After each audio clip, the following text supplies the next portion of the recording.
खबरदार की शुरुआत हम एक बड़ी खबर से कर रहे हैं। ये खबर इस वक्त अभी आ रही है। डीडीसीए में करोड़ों के घपलों के आरोप में चौतरफा घिरे वित्त मंत्री अरुण जेटली ने दिल्ली के मुख्यमंत्री अरविंद केजरीवाल समेत आम आदमी पार्टी पर मानहानि का केस करने का ऐलान किया है।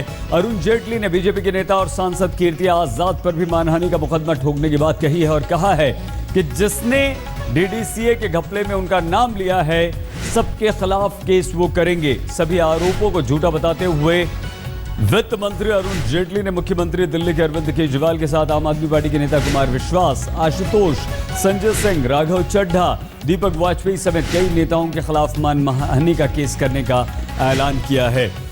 आइए हम आपको सीधे लिए चलते हैं। रीमा पराशर हमारी संवाददाता इस खबर पर और जानकारी के साथ हैं। क्या कहा है रीमा, और क्यों अरुण जेटली को यह लगता है कि यह उनकी मानहानि है?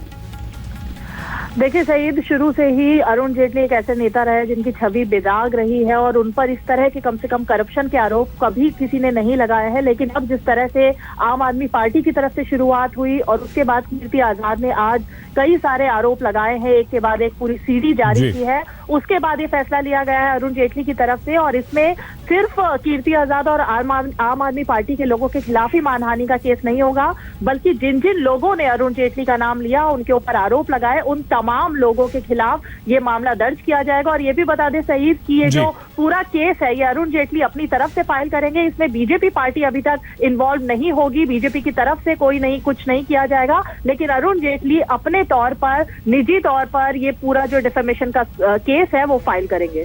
बहुत धन्यवाद रीमा पराशर हमारी संवाददाता जानकारी दे रही थी। लेकिन इस वक्त आशुतोष हमारे साथ, आम आदमी पार्टी के वरिष्ठ नेता जुड़ चुके हैं।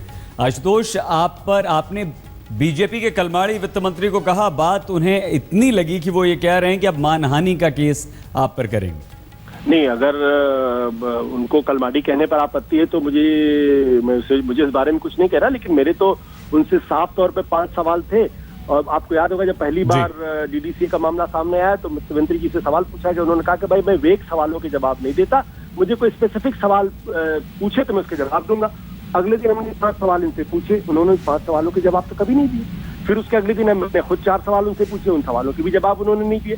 उसके बाद उन्होंने क्या किया, उन्होंने दिल्ली के टाइम्स ऑफ इंडिया अखबार को इंटरव्यू दिया।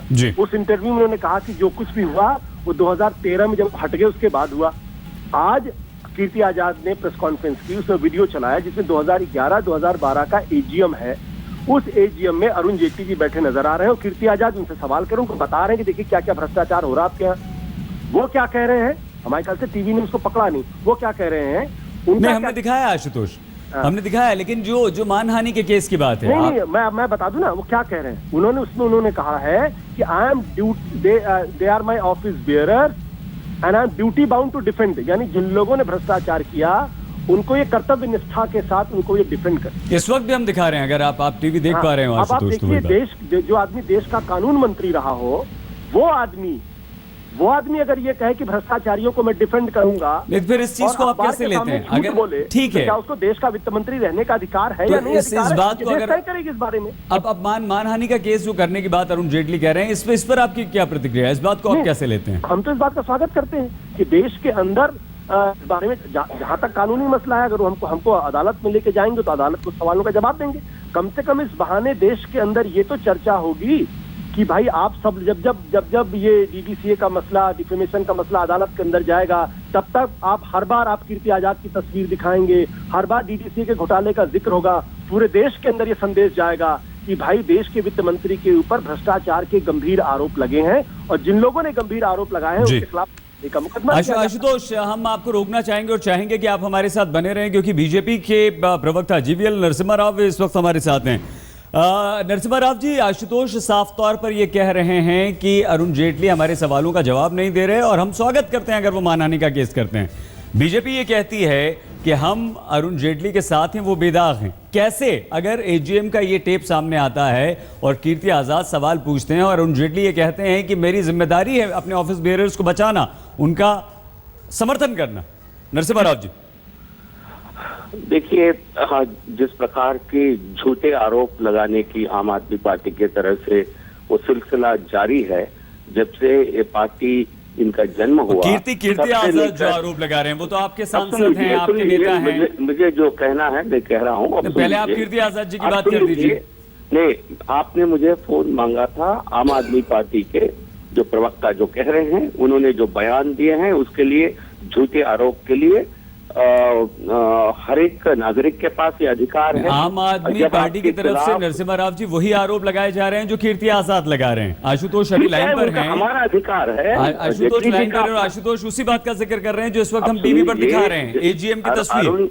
अरुण जेटली जी का उनका अधिकार है, जो उनके ऊपर झूठे आरोप लगा रहे हैं, किनके खिलाफ कार्रवाई करना है, कोर्ट में उनको घसीटना है, उनके खिलाफ मुकदमा चलाना है, वो हर नागरिक का अपना अधिकार है। जिनके खिलाफ केस करना है, बीजेपी आप अरुण आप जेटली तय के नहीं साथ करेंगे है ना, आज तक तय नरसिम्हा नहीं राव जी, करेंगे क्या ना। बीजेपी अरुण जेटली के साथ है? अरुण जेटली को बेदाग बिल्कुल 100% आशुतोष, आपके आरोप निराधार हैं, बीजेपी अरुण जेटली के साथ है, नरसिम्हा राव जी कह रहे हैं। 100%। आशुतोष सुन पा रहे हैं आप हमें? आशुतोष, क्या आप हमारी आवाज सुन पा रहे हैं?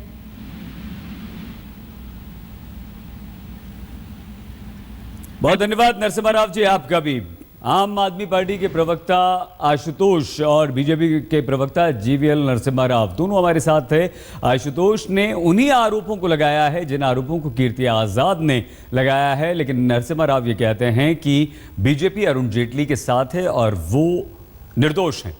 तो बीजेपी के ही सांसद कीर्ति आजाद ने यह खुलासा किया है। नरेंद्र मोदी सरकार के मंत्री, वित्त मंत्री अरुण जेटली को कीर्ति आजाद बीजेपी के ही नेता ने आज सीधे निशाने पर लिया।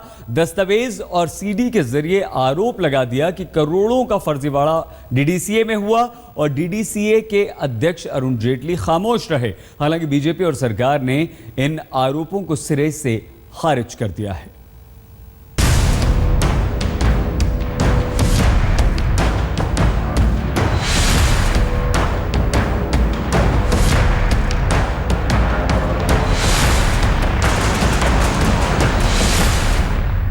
देश विदेश में हमारे हीरो है नरेंद्र मोदी जी।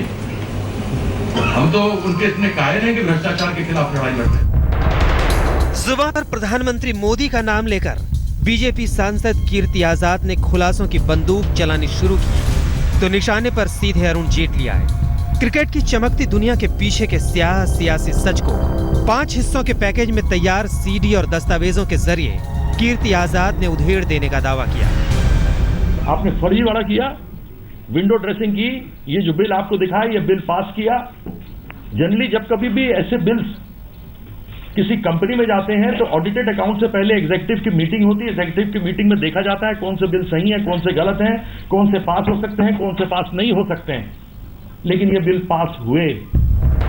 आजाद ने विकीलीक्स फॉर इंडिया और सन स्टार के जरिए तैयार की गई रिपोर्ट और सीडी प्रेस कॉन्फ्रेंस में सामने रखी और दावा किया कि डीडीसीए ने करोड़ों रुपए का भुगतान दर्जन भर से ज्यादा फर्जी कंपनियों को किया, यानी फर्जी बिलों के जरिए करोड़ों रुपए के वारे न्यारे किए गए।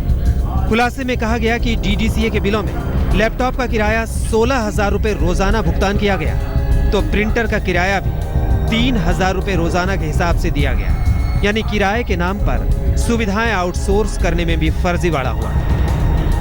कीर्ति आजाद ने साल 2011-12 की डीडीसीए की सालाना मीटिंग में फर्जीवाड़े पर जेटली से हुए सवाल जवाब की सीडी भी जारी की, जिसमें बताया गया कि इस पूरे मसले पर जेटली ने डीडीसीए के मैनेजरों को पाक साफ करार दिया था। You have also sent in forged fraud proxies here. Please Can don't I use answer such that language. I put you Please. filed a defamation case against me. Can I I answer your defy que- you. Well, can I answer your question, sir? There are a lot of things I've been choosing to ignore. I'll choose to ignore Arey, them. Don't ignore. Please You come to called the me- point. You have called me rubbish. इतने सालों से वहां पर भ्रष्टाचार हुआ है, उस भ्रष्टाचार का निष्कर्ष तो निकलना चाहिए ना। अगर केवल SFIO जाकर कहे कि यह फाइनेंशियल इरेगुलरिटी है, तो उसकी क्रिमिनल एस्पेक्ट अब सीबीआई देखेगी। आपको जो हमने फेक बिल्स दिखाया, इससे तो आपको पूरा विश्वास होगा ना इस पूरे यहाँ पर कमरे में बैठे लोगों को कि यह नकली बिल चलते थे। तो क्रिकेट की राजनीति बीजेपी के लिए अब कितनी महंगी पड़ेगी, सवाल अहम हो चुका है, क्योंकि सीबीआई की दिल्ली सरकार के सचिवालय पर छापेमारी के वक्त जेटली पर सीएम अरविंद केजरीवाल के आरोपों को तो बीजेपी ने सियासी वजहों से नकार दिया था। कीर्ति आजाद के सवाल अरुण जेटली की मुश्किलें बढ़ा सकते हैं। हालांकि खुलासे में ज्यादातर आरोप पुराने हैं, लेकिन अब सबूतों और पड़ताल के साथ पेश किए गए हैं। अरुण जेटली पर आरोप यही है कि जब डीडीसीए की टीम ये तमाम फर्जीवाड़े कर रही थी तो कप्तान क्यों खामोशी से चुपचाप ये सब देखता रहा। रीमा पराशर के साथ आज तक ब्यूरो। लेकिन वित्त मंत्री अरुण जेटली ने मानहानि का मुकदमा करने की बात कही है, तो कौन वो लोग हैं? सबसे पहले कीर्ति आजाद खुद बीजेपी के नेता हैं, सांसद हैं, उन पर ये केस होगा। इसके अलावा कीर्ति आजाद के अलावा आम आदमी पार्टी के कई नेता हैं। दिल्ली के मुख्यमंत्री अरविंद केजरीवाल पर केस करने की बात कही है। कुमार विश्वास वरिष्ठ नेता आम आदमी पार्टी के, आशुतोष प्रवक्ता वरिष्ठ नेता आम आदमी पार्टी के, संजय सिंह हैं वरिष्ठ नेता, राघव चड्ढा प्रवक्ता आम आदमी पार्टी के। इसके अलावा दीपक वाजपेयी एक और प्रवक्ता आम आदमी पार्टी के। कीर्ति आजाद बीजेपी के नेता, सांसद, जिन्होंने यह खुलासा किया है, एक टेप जारी किया है, दस्तावेज पेश किए हैं और वित्त मंत्री अरुण जेटली के खिलाफ ये पूरा मामला कीर्ति आजाद ने ही उठाया। तो कीर्ति आजाद का खुलासा सामने आया और अरविंद केजरीवाल सरकार ने जांच आयोग गठित करने का तुरंत फैसला सुना दिया। मतलब ये हुआ कि अरुण जेटली की कानूनी तौर पर घेरेबंदी में अब जुट गई है केजरीवाल की सरकार। इस बीच आम आदमी पार्टी ने अरुण जेटली को एनडीए का सुरेश कलमाड़ी ठहराकर इस्तीफा मांगा है। घोटाले की जो तलवार लेकर सीबीआई ने केजरीवाल के प्रमुख सचिव राजेंद्र कुमार के दफ्तर के जरिए सचिवालय पर छापेमारी की थी, घोटाले की वही तलवार अब केजरीवाल सरकार भी लेकर निकल पड़ी। पार्टी ने सीधे अरुण जेटली का मंत्री पद से इस्तीफा मांगा तो केजरीवाल सरकार ने भी जेटली की मुश्किलें बढ़ाते हुए कीर्ति आजाद के खुलासे समेत डीडीसीए के फर्जीवाड़े की जांच के लिए कमीशन ऑफ इंक्वायरी बिठाने के आदेश दे दिए। इसके मुताबिक वरिष्ठ कानूनविद गोपाल सुब्रमण्यम एक सदस्यीय जांच आयोग के तहत डीडीसीए में फर्जीवाड़े की जांच करेंगे। आम आदमी पार्टी ने डीडीसीए मामले में अरुण जेटली का इस्तीफा मांग लिया, तो वहीं दूसरी तरफ केजरीवाल सरकार ने डीडीसीए मामले में ही एक कमीशन बनाने की बात कही है। तो सियासत के इस क्रिकेट मैच में टीम भी बढ़ चुकी है। कीर्ति आजाद के साथ पहले ही बिशन सिंह बेदी, मदन लाल समेत कई बड़े क्रिकेटर ने डीडीसीए के फर्जीवाड़े पर सवाल उठाए, तो अरुण जेटली को क्लीन चिट देने में भी क्रिकेटर सामने आए। क्रिकेटर गौतम गंभीर ने जेटली का बचाव करते हुए कहा, डीडीसीए में भ्रष्टाचार को लेकर अरुण जेटली पर आरोप लगाना निहायत ही अनुचित है। जेटली तो वो इंसान हैं जिन्होंने टैक्स देने वाले लोगों के पैसे खर्च किए बिना दिल्ली को बेहतरीन स्टेडियम दिया। तो मुल्तान के सुल्तान वीरेंद्र सहवाग ने भी गंभीर का समर्थन करते हुए जेटली पर सवालों को खारिज कर दिया। साफ तौर पर अरुण जेटली पर उठी उंगली ने क्रिकेटरों के बीच चल रही खेमेबाजी को भी सतह पर ला दिया है,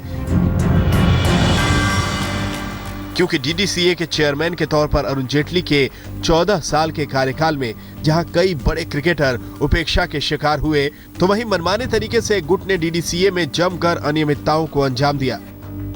अब बड़ा सवाल यही है कि क्या अनियमितताओं और फर्जीवाड़े से अरुण जेटली अनजान थे या फिर जानबूझकर उन्होंने शिकायत के बावजूद फर्जीवाड़े के आरोपियों को बचाने में ही दिलचस्पी दिखाई। और ये सवाल सिर्फ अरुण जेटली से ही जुड़े नहीं हैं, बल्कि देश के क्रिकेट पर ज्यादातर सियासतदानों का ही कब्जा रहा है, जिसमें प्रधानमंत्री नरेंद्र मोदी भी कभी गुजरात क्रिकेट की कमान संभाल चुके हैं, तो बीजेपी अध्यक्ष अमित शाह से सीएम वसुंधरा राजे और अनुराग ठाकुर और एनसीपी सुप्रीमो शरद पवार और कांग्रेस नेता राजीव शुक्ला तक सियासतदानों की लंबी फहरिस्त है जो क्रिकेट से सियासत के लिए संजीवनी लेती रही है। रीमा पराशर के साथ आज तक ब्यूरो।